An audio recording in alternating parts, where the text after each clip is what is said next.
Hey Green Farms, Nathan here today with a special guest, Ash Baxter from Monty Compost Co. And today we're going to be talking about the awesome product, the Monty Monitor. How you going, Ash? I am really good. I'm always excited to chat compost, and we love Aussie Green Thumb. So I'm super excited to share the work that we're doing with your audience. Perfect. So we'll get started with how's someone so young so interested in compost? I just had my birthday the other day, so I'm not feeling as young. I'm a little bit too close to 30. Um, I think, it's funny. I actually didn't grow up composting at all. So I only really got into it God, like the same year that I started Monty, which was now 5 years ago.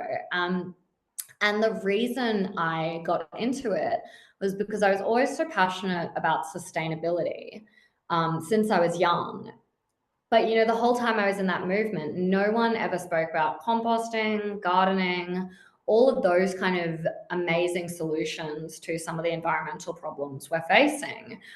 And so I just happened across the solution of composting in a book. And I think it really immediately hooked me because it is such a practical, incredible solution to so many environmental problems. But people think it's literal trash or waste. People think it's just garbage. So I think there was something about that kind of juxtaposition that really hooked me in. And yeah, I've been obsessed ever since. Awesome. So how did you go from getting obsessed with compost to then creating a monitor to be able to read and make people's compost work better and faster? A lot of research, to be honest.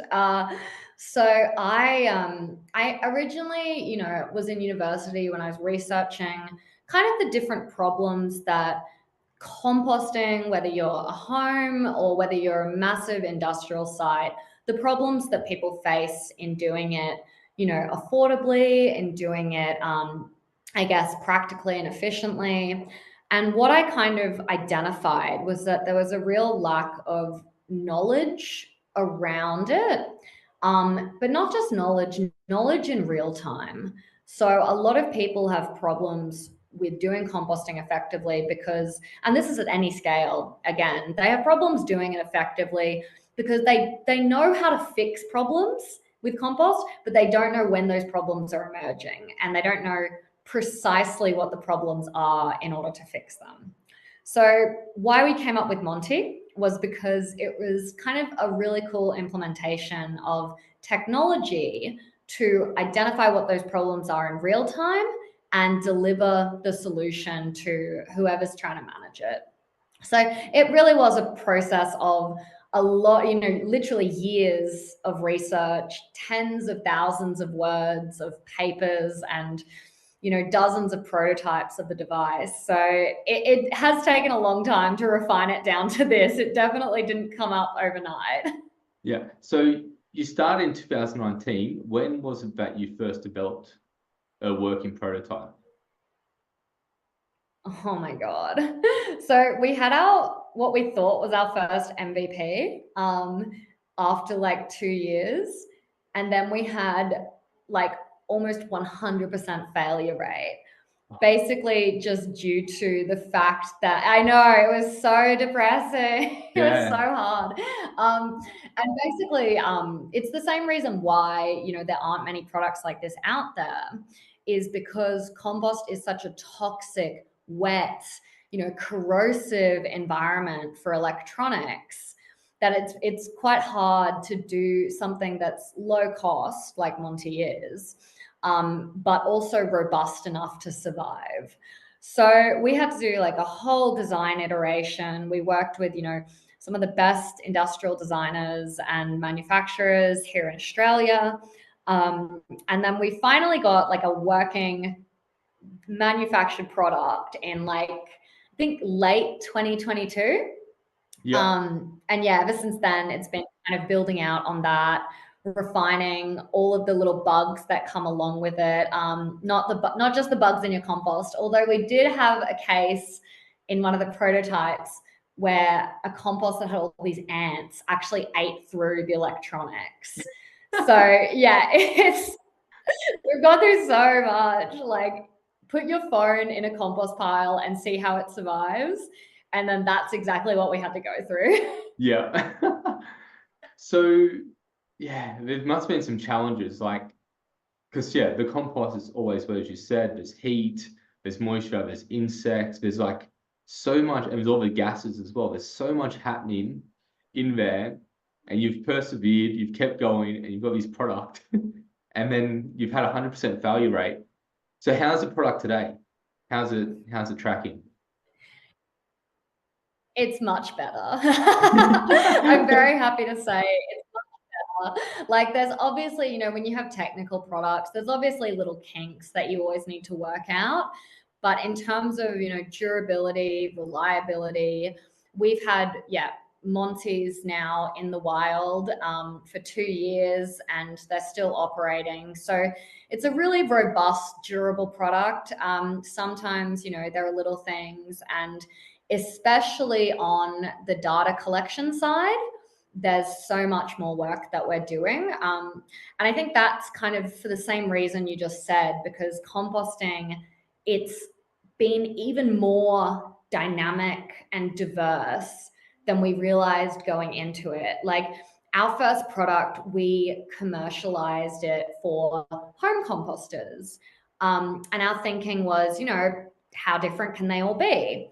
And we've now sold, hundreds of units to Australian composters, and they're all so different. Everyone has different, you know, data that they're collecting from their compost. There's so much diversity in every different pile. And so, kind of figuring out how we can deliver that data in a way that's understandable, how we can add more features to make it engaging for different kinds of composters. You know, it's constantly a work in progress. So yes, I definitely think there's always work to be done, even though we have got it very far. Yeah. And so are you guys tracking all that data and then going, okay, this is how you can make the perfect compost. So you guys collect all the compost data from everyone and then keep improving the product. Yeah, that's exactly it. So what we've settled on now for our consumer compost analysis, I guess, has been really interesting, because it's gone through like this process of refinement where, you know, in the early days we were delivering all the data that the monitor collects and doing this really intense analysis on it. And we got a lot of user feedback that that was too much information and they wanted less of it. And then we went down the other end, and then some people were like, we want more of it. And so that's kind of what I mean by trying to strike that balance between, you know, what kind of composter are you? Are you really intensely into it? Do you want to know every little bit about it? Or are you a little bit more, you know, on the casual side and wanting to just know what you need to do? What's the average health you need? So that's kind of how we've currently got it. But yeah, there's always different and new features that we can add, and there's always really exciting initiatives that we're doing. So, for example, we've recently collaborated with a school in their one of their STEM classes. They actually took a Monty and took all the data and then conducted all their own analysis on it as part of a school project. So it's really like it's really a living thing. There's so much that the monitor can do, and just delivering it through the software, which is kind of how the two work together, is something that we're going to keep working on and keep making better for the world of compost. Yeah, perfect. So let's talk about the monitor now. Do you have yours? Do you have one with you? Mine's down in the compost bin. I should have brought it in, but it's I all don't have one dirty. with me. I'm so sorry. I don't That's have a right. prop on hand. Maybe we can just like throw one up on the screen later. Yeah, I'll put a picture in at this point, and we'll have one at the start anyway. But do you want to explain now the monitor, what it is, and like how it's used and benefits composters? So the way that we design the monitor is really interesting. At the beginning stages, I kind of looked at existing compost monitors that were out there for industrial composting. And a lot of them were pretty much just this thing called a thermocouple, which is basically just a thermometer. And some of them had moisture meters, some of them had oxygen sensors, but all of these devices were so expensive, thousands of dollars. And they were quite unreliable. Compost is a very dynamic process. So, its temperature can range, 10 degrees sometimes in a day. So really being able to track that accurately and consistently in a way that doesn't cost thousands of dollars was kind of a big design challenge for us. So what we actually settled on is using air-based sensors that are pushed in right next to your compost and track all the gases that are emitted off it. And based on that data, we can actually get things like what the temperature is, what the odors might be, what the health is. You can infer things like moisture level based on the evaporation from the compost. It's a whole bunch of different kind of data analytics that allow us to really tell what the overall health of a compost pile is. So we're actually doing a new product line in those industrial composting facilities where there's a lot of really regulatory and compliance stuff they need to track. But for home composters, what that really means is that at any time of day, you can check in on your compost, see the data that it's collected, and you can see on a really simple app interface whether those key data points are in the right zone, and if not, what you can do to get them there. So it's kind of this middle ground of overly complex, lots of data science delivered in a way that's a bit more accessible to your everyday gardener. Yeah. Yeah, and I find it quite intuitive. If I forget to go out there and check it, I'll get a little tip like, oh, have you added some shredded paper to your compost today? Or maybe you should go give your compost bin a turn. Like, oh, maybe I should go and check in and see how my compost is doing. So I think that's quite good as well as a reminder if you don't always walk to your compost bin that often, to go and check it. I'm so happy to hear that that's the use case you've really kind of connected with. It's interesting because we've found that different composters use it in different ways, and it all depends on what kind of gardener they are.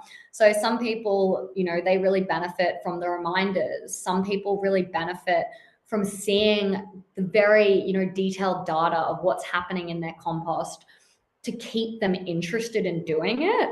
And then some people who, especially if you're gardening with kids, they really enjoy the engagement and the achievements and gamification that's in there. So again, that's so amazing that we get to work with all these different use cases. Sometimes it makes it challenging because you're trying to build for all of these different people, but that's part of the joy of creating a brand new product. Yeah, and it's a big marketplace. Like so many people compost, and the way I grew up composting is you take your scraps out, you throw it into the compost bin, you leave it. Once every like 2 months or so, I remember my dad as a kid would go out and churn it over, and that was pretty much it. There was no like, oh, is it wet? Is it too dry? Is like, are we putting paper in? Like, are we like actual health? And I always remember when I had to empty the compost bin as a kid. There's always flies around, there's always cockroaches, and always smell. So, so currently my compost bin, the one where doesn't smell, which is nice. It's really interesting. It's really interesting you say that because I think that is honestly, from what I've seen, the way a majority of people compost. But it's actually, and it's really sad. And I try to be gentle with people when I say this, that that's actually achieving so little. And someone in the industry once said to me that basically that is just building a landfill in your backyard. And the reason for that is kind of twofold. So firstly, if you're not actively composting and it's not actively and breaking down in a managed way, what's going to happen is that you're going to lose a lot of the nutrients in your waste as emissions So it's not good from a sustainability perspective. When you compost, rapidly and well, that will be embodied. That'll be, actually metabolized by the bacteria and turned into the material that you have at the end. And then if you don't really care about that, from a gardening perspective, you're not getting as valuable an end product because you're not, again, embodying those nutrients. So you will get a product that can be used as like a mulch or a soil conditioner or, some kind of topsoil. So it is good for that. But when you compost really effectively, you can get it to a standard of organic fertilizer to the point where you don't have to be using as much of other fertilizers. So I think, the whole set and forget of composting is really not the most effective way to do it. And I think changing that mindset is something that we really take on board as our mission as well, in that, I think a lot of the education that's out there right now around composting, it really hasn't been super effective. So yeah, we're trying to help with that in our small way. Yeah.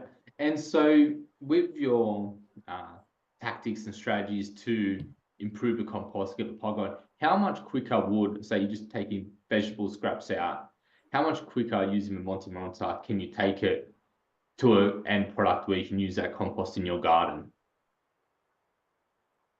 I know it's a tough question. Unfortunately, I can't give no, it's not at all.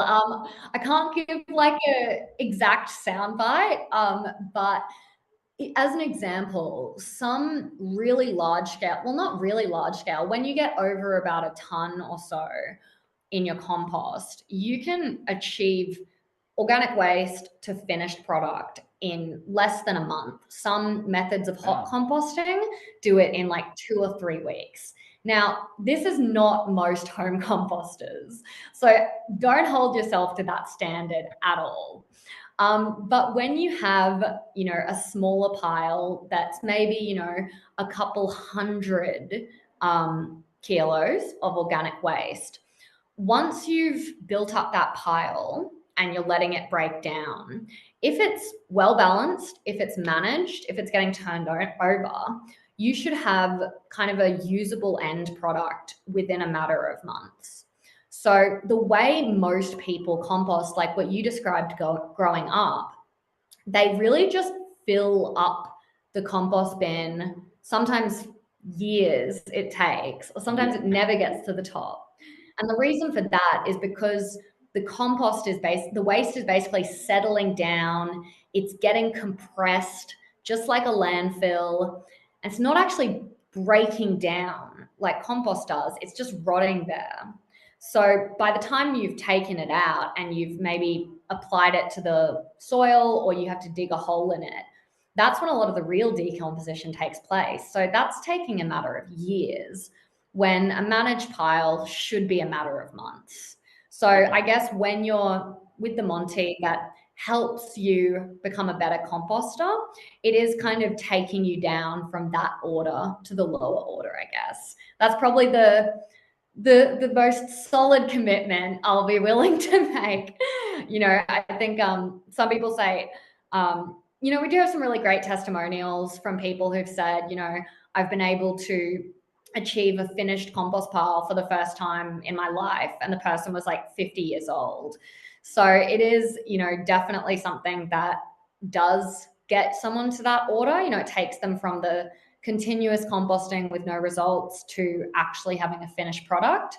But when that finished product will be ready will depend on, how much time you're willing to put into it. Yeah. So if you wanted to put time into it, how long would you say per day, like, would it take, or per week? Oh, so putting time in. Yeah, so it's not even like a lot of time. It is just more about the consistency. So it is more so like once you get, and this is the great thing about Monty, is that it takes away a lot of the guesswork and the, estimations that can sometimes derail your composting.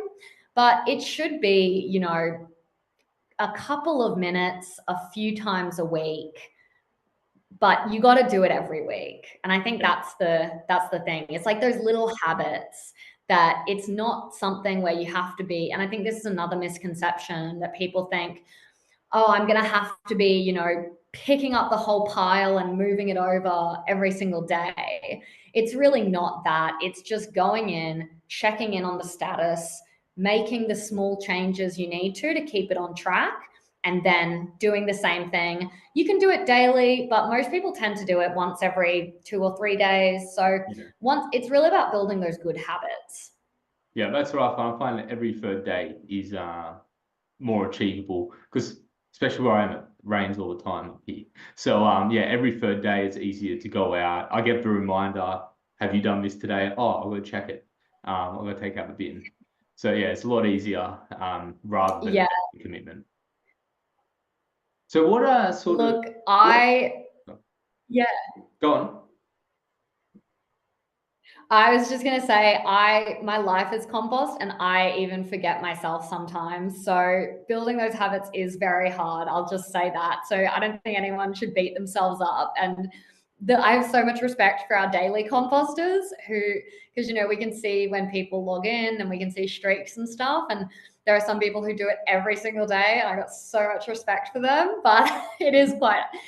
building those, routines, especially, when you've got so much else going on in your life, can be difficult. So we can't expect everyone to do it. Yeah. And that wraps up the first part of our chat with Ash Baxter from Monty Compost Co.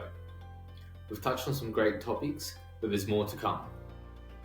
In part 2, we'll be discussing more about composting, including which compost container or pile works best, the future of Monty Compost Co., and more about composting research and the benefits that it provides for your garden and the world. If you found this helpful, don't forget to like, subscribe, and we'll see you in the next video.